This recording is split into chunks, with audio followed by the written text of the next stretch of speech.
Welcome, everybody, to the Adult Chair. My name is Pete Wright, and I'm here, as always, with Michelle Chalfant. Michelle? Hello, Pete. I'm to gather you have not thawed out yet? No, we are at 60 to 65 degrees look at that. today. That's got to feel a little bit more normal. The snow is melting. Oh, congratulations. Yes, thank you. I'm very excited about our show today.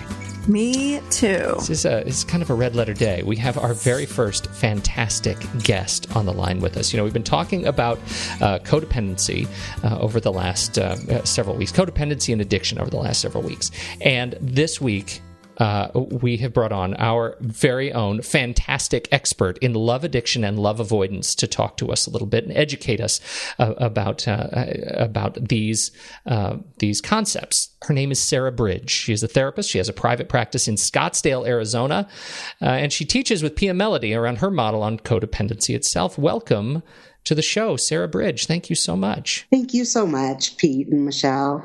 I hear you are actually on a ski vacation right now. I am. I'm feeling very fortunate and lucky. I'm in Telluride, Colorado. It's beautiful. That is very lucky. And intentionally, it's supposed to snow there. That is just the way the world should be. That's right. So, Michelle, why don't you introduce us a little bit to this concept, and I think most importantly, why you wanted to bring Sarah on the show after the last couple of weeks of our conversations. Where would you like to go today? I just love this, and thank you again, Sarah, for joining us, because we went from addiction to codependency, and now this is the perfect segue. It's just the love addiction and love avoidant concept. And I had met Sarah a few years ago at a training that I did with Pia Melody, and I do consider her to be one of the experts on this. So I just wanted to really pick Sarah's brain a bit more and go deeper on this topic of love addiction and love avoidant. Yeah, it would be really helpful because I'm going to be the dummy. This week, we have been talking about love addiction and love avoidant sort of offline, and I'm the guy who doesn't understand what these terms mean specifically. So, could we start with the definition of terms? Help get me up to speed. For all I know, I am another case example of this trait. Well, welcome to a lot of the human race, probably. You're right. If you suffer from codependency, as Michelle's talked about, there is a significant probability that you could also fall into either love addiction and love avoidance. And as I was saying before, I really look at most things on a continuum, in terms of how much you may have love addiction or love avoidance, like the severity of it. But certainly people who struggle with codependency often are going to at least skew a little bit love addicted or love avoidant, or really have full-blown love addiction or love avoidance. Love addiction, the simplest way to put it, is love addiction is about being addicted, in a sense, to love or to relationship. It's where somebody wants too much relationally from a partner in relationship. So they show up being really needy in the relationship. It's like they can't get enough connection. Whereas love avoidance is about somebody who actually wants too little from a relationship, that they're actually rather walled off in terms of being intimate with others, that you can almost look at it as two sides of the same coin. One wants too much intimacy, too much from the relationship, while the other wants too little. And what sets that up is related to one's relational experiences with primary caregivers in their formative years. So when they're growing up as children, that sets up the dynamics of either love addiction or love avoidance. Yes, I've definitely been through it. I think we can cover that. What can you talk a little bit about how some of these, and I'll toss this to either one of you. I think to look at how some of these traits manifest in adults. What do we need to be aware of? Because you say, he's addicted to love. He wants too much intimacy. He loves too much. How can that be a bad thing? What are some of the behaviors that you find that you're aware of that put people sort of, I don't know, is at risk the right term here? Yes. So, when I say they want too much love, what I mean is that they're too needy in the relationship. So they want it's like they want too much time and attention from a partner. And, in terms of meeting their basic needs, they'll look to their partner to caretake them. I have a great example. I had a client I was recently working with, and I feel like she's a love addict. And she's in a relationship with this man. And when we were doing a couple session, we were going over needs and what she needs from him. And she said, I just need to know that I'm the most important thing in his life, and he's going to be with me forever and ever, and he's never, ever going to leave me. Red flag. That is how the love addict presents to me, at least with them, or the fantasy. I hear a lot of my clients come in and they're in such fantasy about this other person, and it's not real. I just had another client who met a guy on Match.com, and he was in another state, but she, just from dialoguing with him on email, realized this is the one. And then they started speaking on the phone just for a few weeks, and she had decided, and he, by the way, that this was it for them. They hadn't even met. And I kept saying, let's just meet and then let's see how it goes. Like, I was trying to bring her back down to reality. And I think with the love addiction, we're not in reality. It's fantasy. It's not real. Love addiction is all about that. It's not really about love. It's about being addicted to a fantasy of who you want the other person to be. And so what happens is, if you're a woman and you're heterosexual, it's like, oh my gosh, I've met my Prince Charming, my knight in shining armor. And for a man, it would be, oh my gosh, I've met Wonder Woman. She's the perfect woman. And they fall in love with that fantasy of who they want the person to be versus the reality. And then what they do is they don't see or don't allow themselves to see the reality of who the person is, because of course we all know there is no such thing as the knight in shining armor. Sorry, Pete. And there is no Wonder Woman. And but so when they get data that tells them, gee, this person isn't measuring up to the fantasy, they don't allow themselves to see that. They stay in denial around that. I gather that that's where you begin sort of working with people, is to turn that sort of false evidence into reality. Yes, that's a big part of the treatment with a love addict, is helping to bust the fantasy that they have about the other person and to start to see that other person for the reality of who they are. Because, all human beings, we all have ways, in which we shine, and then we all have ways in which we're really heavy lifting. We can be a real pain in the neck. And so it's helping move them into reality that this person isn't a god or a goddess, but they're human just like the rest of us and have, warts and moles. And so help to see that reality. So busting that fantasy is kind of initial thing that you're doing in treatment with a love addict, to help get them in reality and to see that they are really in fantasy and in fact objectifying the partner. How often, because I see this often, but how often do you see the love addict fall in love with the love avoidant? Oh, that's the typical. Yeah, I see that all the time. Yeah, and I'll explain that in just a moment as to why that happens that way. So before I move to love avoidant, let me just say that in terms of love addiction, what sets that up in childhood in terms of relational experiences is serious neglect or flat out abandonment by primary caregiver or caregivers. So what is happening is they don't get enough time, attention, and direction from that parent. You got to separate it, not to complicate this too much, but you need to look at the same-sex parents. So if you're, for example, looking at a heterosexual woman who's love addicted to her partner, male partner, then you're really looking at what happened with her father.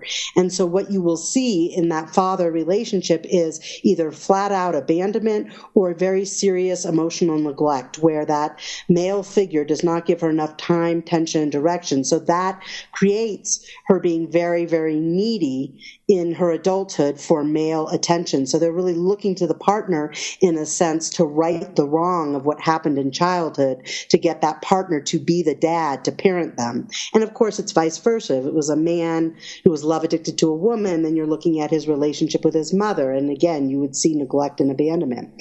So now to move on to looking at what sets up love avoidance, it's the opposite. Again, the two sides of the same coin. It's the opposite experience. Instead of getting not enough time, tension, and direction, love avoidance is setting up by having a parent who is boundaryless. They're too much in the child's business. And there's actually two different types of avoidance that we talk about. There's heroic avoidant and also what we call a scapegoat avoidant. But I'm going to talk just initially here about the heroic avoidant. What happens with somebody who's a heroic avoidant in childhood, for the parent, they are in what is called a heroic role that, all children need to adapt to their parents and to their family. I mean, that's actually a healthy part of development. But what happens in family where there's significant dysfunction, that adaptation goes into the extreme. And so for somebody who grows up to be avoidant, what happens as a hero is they adapt and they are basically the perfect child for that parent. They're either the super student or they're the wonderful, maybe they're mommy's little man or, daddy's, little girl, or they're their, parents' therapist or their parents' best friend. And so the relationship, the word we use that is it's an enmeshed relationship where the parent is using the child to meet their needs. And the adaptation the child makes is about being the best little girl or best little boy. So they, in essence, almost have too much relational connection. We sometimes talk about that present like a helicopter parent who's too much up in their business. So what that creates over time is a child basically gets drained from caretaking the parent. If you think about healthy parenting, the person who gets drained is the parent. I mean, children are wonderful, but it can be draining. But what happens in love avoidance, the child gets sucked dry. And so as they develop over the years, they then move into getting overwhelmed and then even resentful of the caretaking they do. And that creates a relational wall where they're walled off in relationships and intimacy because they connote relationships with, oh my God, that person's going to suck me dry. They're going to want too much from me. They're going to try and control and manipulate me. And so a heroic avoidant will show up exhibiting the behaviors of love. They'll be really great caretakers because that's who they're supposed to be in the world, a great caretaker of needy people. But actually, it's a wall of caretaking. They're not really letting people in to see them intimately. I know this sounds a little, I don't know, sometimes it sounds a little silly, but I think it fits. I talk about the word intimacy as into me, you see. A love avoidant really doesn't want people in too close to see them because they're afraid of being suffocated by the relationship. Does that make sense? Wow, it makes sense. I'm trying to transpose how you deal with love addiction as you're working with folks to kind of bust down that false evidence or the fable. Mm-hmm. It sounds like that might not be the same approach. No, actually, with the love avoidant, what you're trying to actually get them to really see is that it is not their job relationally to take care of a needy person.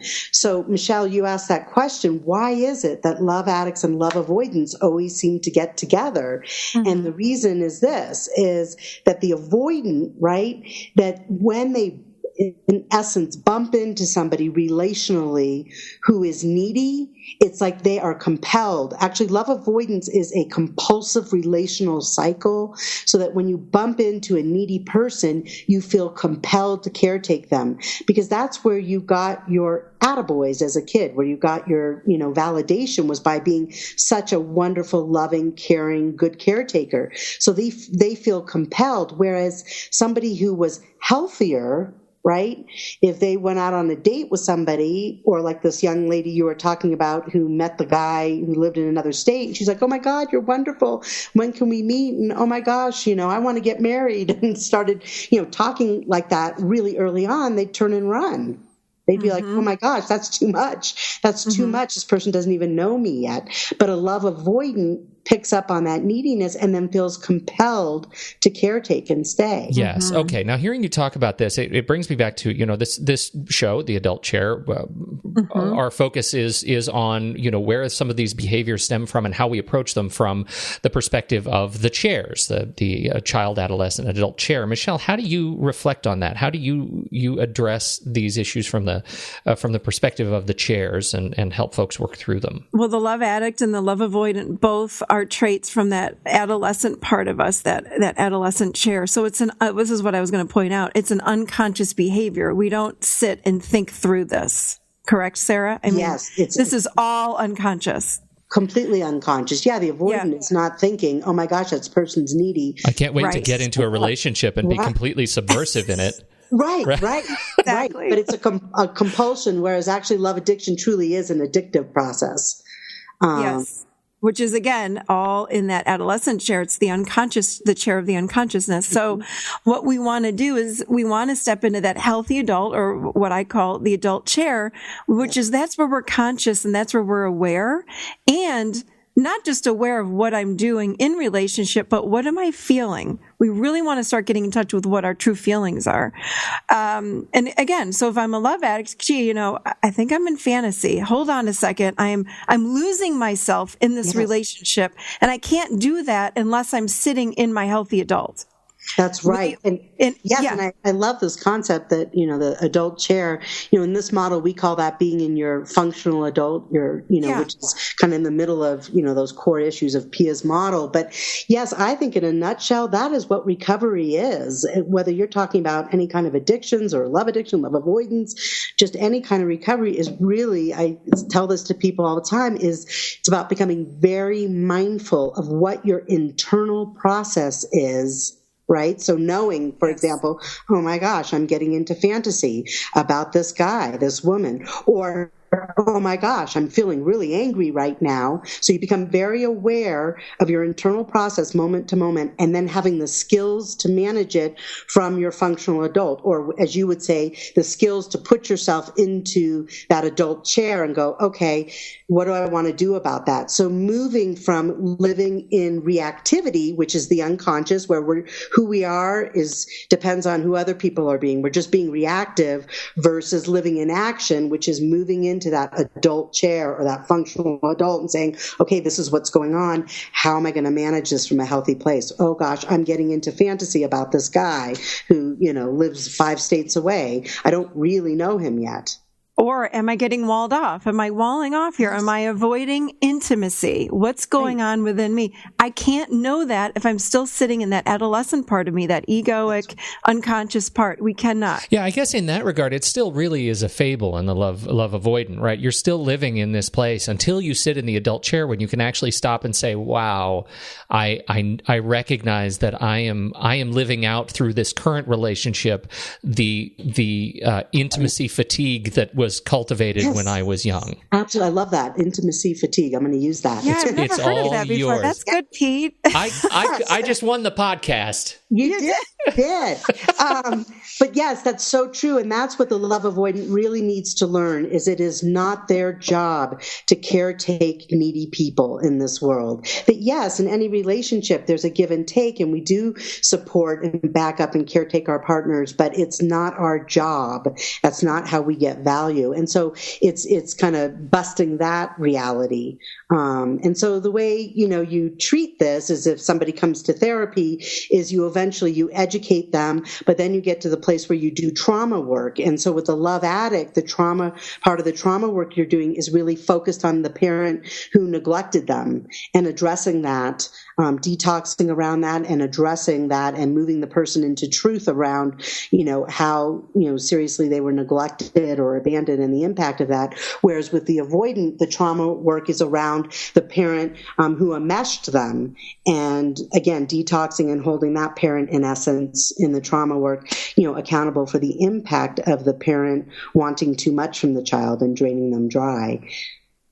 It's actually easier to treat love avoidance if once they get a grip on kind of the way, well, I guess we haven't talked about this, but how avoidance sets people up in adulthood to seek out intensity as a way to feel alive, because the enmeshment as a child sucks a person dry. And so that takes away from their kind of true spontaneous self, which is our true self, and they feel kind of dead inside. So they seek intensity outside their lives. And that can, take a lot of different forms, whether it's addictions, all different kinds, alcohol, drugs, sex addiction, gambling, or it's like extreme activities, right? Extreme sports. Exactly. Yeah, like workaholics, because you need this intensity in order to feel alive. But once an avoidant can get some handle on the way that they seek intensity, so get some recovery around that, or recovery around their addictions, actually love avoidance is a lot easier to treat. By doing that trauma work. Love addiction is very progressive, over the years, if you don't arrest it early on, and treatment tends to take longer. And it's so hard with a love addict, because it's not like, if I'm an alcoholic, I know I cannot drink beer. I cannot drink alcohol. Versus a love addict, how do you tell? And it's really hard, because I find when I work with people, they can't tell what's real. They don't know, like, well, do I really love that person? Or is it a fantasy? It's really untangling what's real and what's in fantasy. And that's a hard one when working with love addiction. It is. And what I'm always saying, there's no quick fix, no quick solution, but the only way you're going to know is with time and experience with that other person, and yourself with that other person. And that's why, one of the big things, once somebody with love addiction is ready to start kind of going back into the relationship world, is really encouraging them to move slowly. Much easier said than done. And sometimes love addicts will know that they'll say, I know I'm in my addiction. I can see myself doing this, this, and that, but I can't stop myself, even though I know it. And it takes time. And so, it's important to encourage within the love addict to have compassion and patience with yourself. That something I'm always saying to clients is, you came by it honestly. Of course, this is what's happened, and really trying to move away from judgment, as opposed to, I'm so stupid, I can't believe I'm doing this again, but to compassion. And that it's going to take time. And, when you're ready, you're ready. And so a lot of times with love addicts, as they are really progressing in treatment, will be like, I know this isn't the healthiest relationship, but it's too hard to leave. And to say, it's okay. You're ready when you're ready. But what is one thing you can do today that is healthier in this relationship than you've done in the past? So it's, a gradual progress. That usually after somebody's been in treatment for love addiction, that next relationship isn't that wonderful relationship. Usually it may take a relationship or two or a few until they get into a much healthier relationship. But what you notice is the next relationship tends to be healthier than the previous, and so forth. If that makes sense. It makes great sense. I was hoping, and I think you already gave it away. I was hoping that both of you could reflect for a minute as we get closer to wrapping up on just how you guide people in that day-to-day activity. I imagine this love addiction and love avoidance, it's a continuum, right? It's a spectrum of behaviors in relationships. How do you guide people in just saying, how do you live day to day to set appropriate boundaries to both, in terms of the addictive behavior to take a step back, and the avoidant behavior to be able to remain open to intimacy? How do you guide people on a day-to-day basis? So the way I do that is really going back, and I think you've talked some about this, Michelle, in previous podcasts, but going back to those 5 core issues that Pia Melody talks about, and really getting people mindful around those core issues, which are issues around self-esteem, boundaries, kind of how you defined yourself. Do you see yourself as human, which would mean you can see that you're perfectly imperfect, you're not good, you're not bad. And also the 4th core issue of self-care and being interdependent with others. And the 5th core issue is moderation and containment. And you kind of look at those core issues and work on those with people in a day-to-day way about, okay, so what happened with your self-esteem here? Did you go into self-esteem failure? What were your boundaries like? You lost your protection boundary. boundary, or you were too walled off with the avoidant. You didn't let any data in, and you were too contained. You didn't share yourself. So kind of looking at that and working on that relationally with them, in addition to working on those family of origin issues that set up these dynamics to begin with. I want to just interject a quick point here, because when I work with people on these two issues here, a lot of times people will respond with, but I came from a really loving family. Yes. Yes. and yeah. And it's like, yes, you did. However, so when you say I was abandoned, or excuse me, when you talk about the love addict, okay, and the core issues are abandonment, and neglect. Oftentimes people think that that's like someone, in the inner city where their parents, left them at home when they were 2 years old and they were abandoned, and the mother was out, prostituting herself. They take it to the extreme. And I say, no. These are really, on the outside looking in, what looks like to be a very healthy family where I'm sure the parents really loved you. So it doesn't have to be that extreme for us then to form a love addict or a love avoidant tendency in our relationships. Yes. I just want to say that because I have a lot of clients that say, but my mom loved me. There's no way that I was like that. Well, hold on a second. You were abandoned. This is how. Yes. So, helping, people to see that. And I really try to kind of move away from that blame game and not make it about you have bad parents. It's exactly looking at impact, not intent. I really believe that probably 85 plus to 90% of parents are so-called loving their children to the best of their ability, but because of their own trauma or stress, they end up parenting from a wounded place and thereby wound their children. So it's not an intentional thing.